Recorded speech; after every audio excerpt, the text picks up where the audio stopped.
Yo, new video. I thought today we'd try and switch it up a bit. And instead of just yapping about all this stuff, I thought, why don't I make a tier list and just show y'all um, what the good stuff is? So yeah, I'm gonna try and make this a series. If y'all like it, let me know. We'll just see. I'm gonna do it with every muscle group probably, and yeah. So we're just gonna get started.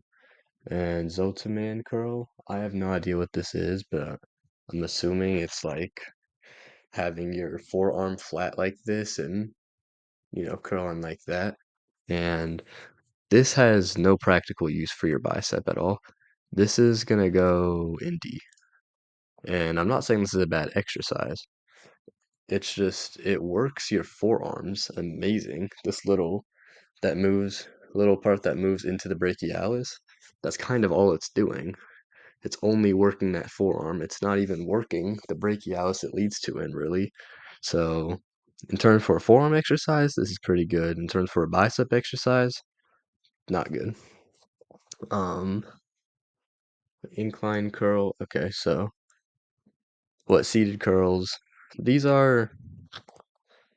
I'll put these B because they when it's seated, that's better than just normal because you have the tension of gravity kind of pulling the bicep for you more with that dumbbell instead of just with a normal curl.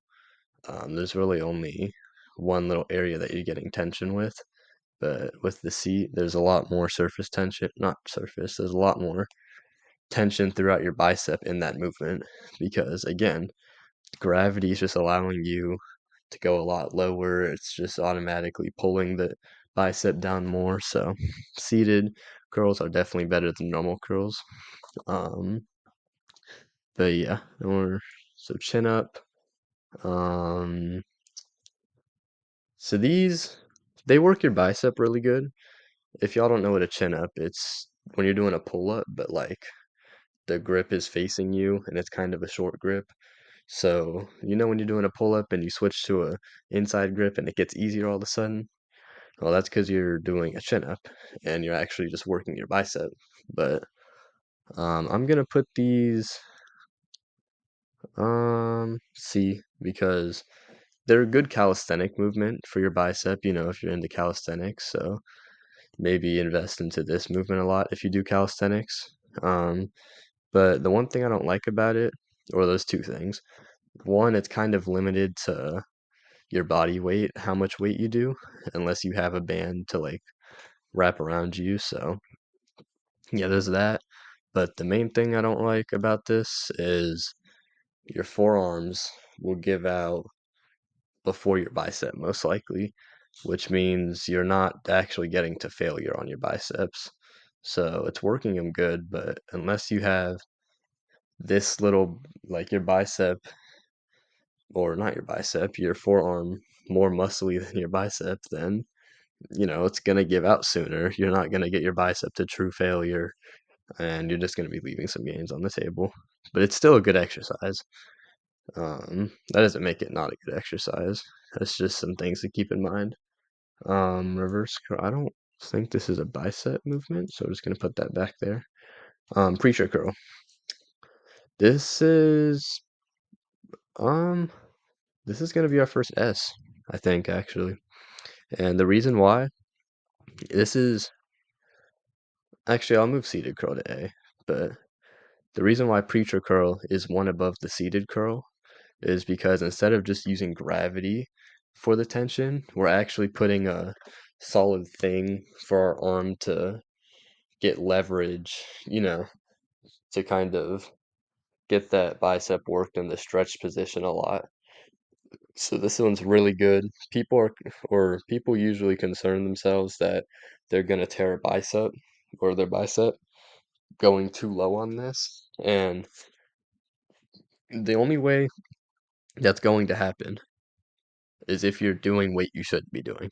And what I mean by that is, if the weight's too heavy, obviously too heavy, and you're trying to preacher it, doing it with bad form, then yeah, you have a chance to pull your bicep. But if you're doing a reasonable weight for some reasonable reps, with some pretty good form, or at least decent form, 9 times out of 10, you probably won't pull your bicep. So, yeah. And it's probably the best, if not the best, bicep exercise there even is. So, y'all need to get on your preachers. They're really good. Um, but yeah, this seems to be just a normal bicep curl, and we're gonna put this in B, one lower than A. These are, or actually, hmm, I don't know. In between C and B is kind of what I'm feeling like. I guess I'll put them with chin ups just because they don't have as much of a limiting factor as chin ups to where your forearm gives out. Your forearm will start giving out, of course, on this, but not as much. You'll probably be able to get to failure on your biceps still before that. But the one bad thing about this is if you notice when I'm coming up, there's no tension on the bicep, no tension. All of it is on this little tendon that connects into the forearm. Tendon, sorry. Um, so all the way up, no tension, no tension, till about here, it start getting bicep tension, and then about here again, the biceps just resting and not even working. So there's really only this like range of motion that your biceps being worked in a normal curl. So that's why modifying it with a seat, a preacher, even a cable, all of those things can just change the range of motion by so much and change how much your biceps work on the exercise.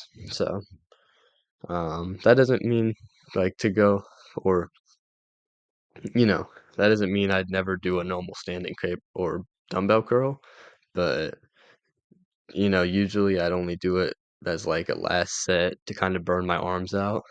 So yeah. But here we got cable curl, and this is gonna be our second S.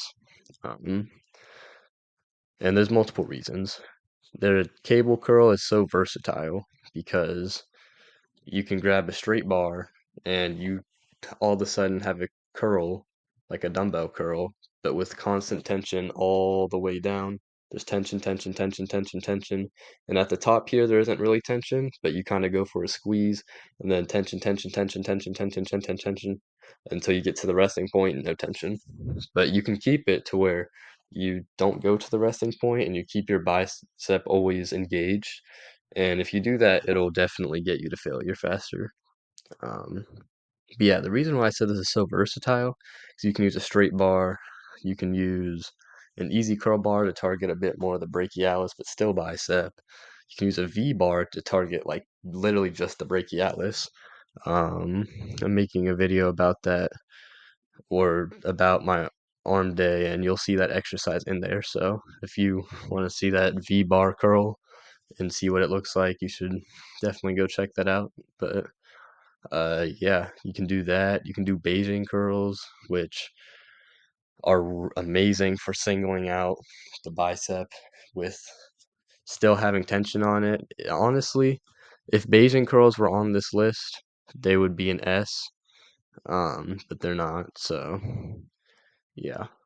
But yeah, the cable curl is just so versatile. I mean, you can even do a this, which I don't really do, but you can.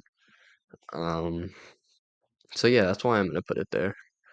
Um, and last thing to mention about the cable, you can use the rope also to get good forearm and bicep connection.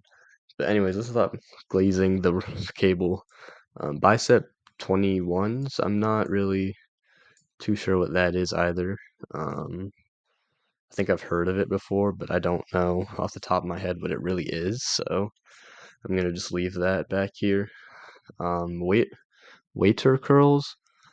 These are going to be our next D. Um, and that's not to say that this is necessarily a bad exercise. If you're working out at home and you only have one dumbbell, then I could see this being a practical exercise for you. But with anyone that has access to a gym like I do, or even access to just a set of dumbbells, like two dumbbells, this exercise is just, there's no need for it. Um, because as you'll see, you're kind of bringing the dumbbell up. And the first thing that kind of makes this movement bad is the weight. usually when you do a curl, you have the weights on the sides and you're not curling it like this. Because if you're curling it like this, then it turns it into a hammer curl. But the reason why it turns it into a hammer curl and actually works the brachialis is because when you put the weight up and down parallel, it's staggering it more onto the bicep, which in turn is putting more of it into this medial part of the bicep, the more bigger part, which is the brachialis. And with the waiter curl, it's doing a very similar thing, but just not as good. So that's why I'd say even if you just have another set of like two dumbbells, just do hammer curls. They're way better than a waiter curl. Um, I think waiter curl is the most useless exercise, but that's just opinion. Um, everyone's body works differently. Sometimes it might be a good exercise for you, but it's just not for me. And yeah, I mean that's about all there is to say about it. Machine curl. I'm gonna put this in A because I do like about this thing. It has a little preacher thing. Most of them do, so you can kind of get the preacher tension. So there's a lot of tension going on in this movement. The one thing that I don't like about it is, at least the one at Planet Fitness does this. Um, I'm pretty sure it's like the weight connects to the side of the bar, so like one side of the bar doesn't w- feel as heavy. I don't know. Um, but this is a great movement still. And, if you just don't want to do free weights, you could just do this and it'll work probably just about as same as a preacher curl. Um, yeah, but I'm just putting it here also because I feel like the stability is a little worse just because with machines, what it does is it puts the weight on a rope, like a cable machine, but the cable is just tucked away inside the machine so you don't see it. And when you're doing this, it's pulling the weight with the cable. So I feel like it just feels a little less stable, but I mean, you could say that about the cable curl too, honestly. So like, yeah, take that as you will. But I'm just gonna leave it down here as a preference thing, honestly. Not meaning it's a bad exercise at all. It's great, but I just don't use it much. Um, Here's our hammer curls that we were talking about, and I'm gonna throw these. I'm gonna put these in B, but you can modify these to make these an A. So if you do them just standing normally, honestly, I'd put them in C next to normal bicep curls. But you could make it a better exercise by, I don't know if y'all have seen me ever do hammer curls before. Um, but what I do is that I kind of like bend my back like this and force it up as much as I can, which works this forearm muscle and the brachialis really good. But if you want to work more of just more of the brachialis, then I'd suggest getting maybe a 75 degree angle, 70-degree angle, kind of like a spider curl action, and then doing hammer curls, or just getting a preacher and doing hammer curls on that. Because if you do hammer curl preachers, I would honestly put that in S tier. Where are hammer curls at? I'd put that in S tier. But it just depends on how you change it. Yeah, almost every exercise can be changed to do, modified, but every exercise has its own purpose in the gym. So, that's why all of these are a little modified, but still do the same thing generally. So, yeah.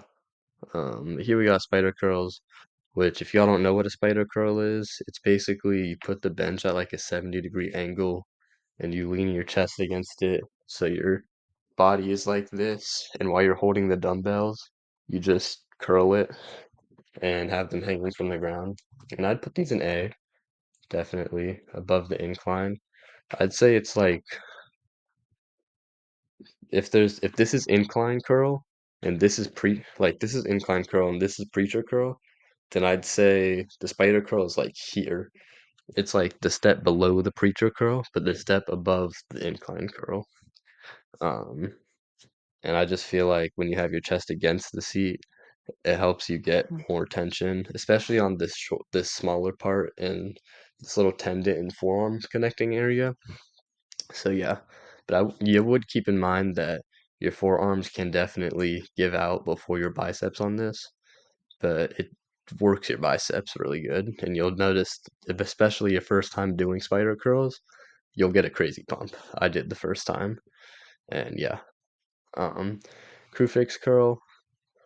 We're just gonna throw this in D. I'm not saying it's a bad exercise. I just have never really done it, honestly. So yeah. Um, say Reaper curl. I don't know what some of these are. I'm just not gonna do that one. And straight bar curl.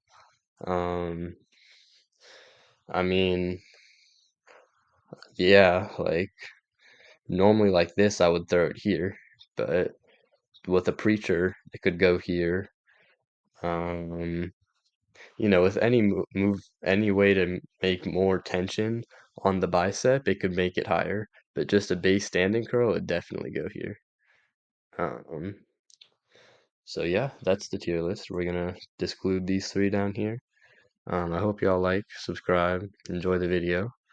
Um, if y'all did enjoy this video, let me know. I might again make this a series if y'all want. Just kind of explaining the exercises a bit more in depth with a tier list like this. Um, but yeah, I hope y'all enjoyed. See ya.